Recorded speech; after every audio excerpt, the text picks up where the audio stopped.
So for today's video guys, may share ako sa inyo napaka-importanting information to. Isang awareness sa atin lahat. So to cut the story short, nawala yung cellphone ko. Yung isang cellphone ko last November 2023. So after 1 month ko pa na-retrieve yung mga SIM doon. So may video pa nga ako na nag-retrieve ako ng SIM card sa SM Ormoc dahil walang office dito sa network provider na yun. So nung na-retrieve ko na yung mga SIM card ko, after 2 weeks, may nagtitext na sa akin na overdue or due date na daw ako sa ganitong online lending app. Dapat ko itong bayaran dahil may consequences kung hindi ko isi-settle. One time, tuwawag yung collector ba yun or staff. So, sinagot ko at in-explain ko yung nangyari. So, eventually, hindi siya naniwala at naging road pa nga yung mga treatment niya sa akin. At ngayon, ang dami na talagang mga nagtitext, nagtatawag na ganito, Judith na daw ako.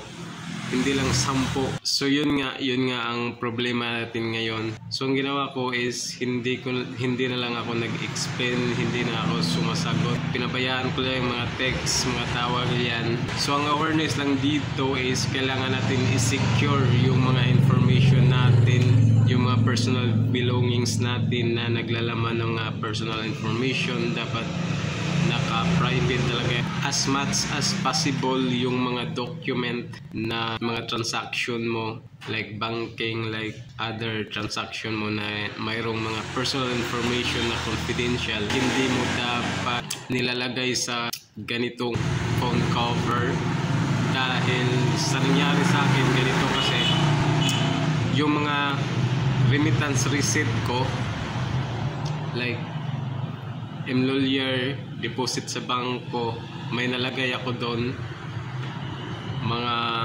personal details at yun nga yung ID ko na voters ID andun din nasama. So most probably yun ang ginamit na pag-apply sa mga loan platform na yan. At siguro expert siya na ma-open yung phone ko sa password at yun sa voters ID. Sa voters ID kasi black and white yung picture at hindi talaga siya ma-identify kung ikaw ba yung nasa picture.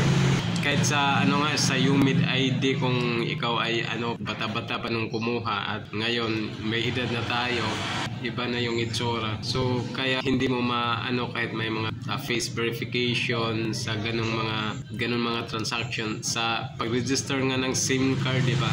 So, yung nabalita na yung matching yung unggoy na pinicturan yun ang ginamit sa SIM registration, di ba? So ang isang concern ko pa dito is yung mga phone box na nakasave sa phone na yun is siguro nagamit as reference dahil yung relatives ko natawagan siya na i-remind daw ako sa utang ko na hindi nabayaran. Hindi ko alam kung may natawagan bang iba dyan sa na-include doon sa phone box ko sa phone na yun. So nangingi ako ng pasensya dahil hindi ko naman talaga sinasadya yung pangyayaring ganyan. At isa pa yung Facebook ko na include din dito. Una nung nag-login ako, hindi ako makapasok at kailangan i-verify yung ID ko.